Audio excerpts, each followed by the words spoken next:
तुम लोगों ने, अंतुम, तुम लोग जैसे ज़्यादा लोग होते हैं तो उन लोगों को अंतुम बोला जाता है।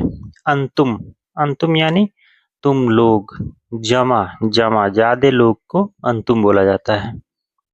ज़बरदस्ती की, गस्सब्तु, गस्सब्तु, गस्सब्तु होता है ज़बरदस्ती करना।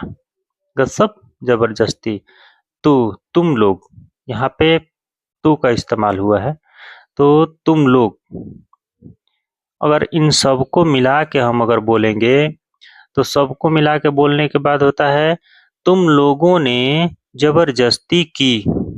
अंतुम गसब्तु, अंतुम गसब्तु, तुम लोगों ने जबरदस्ती की।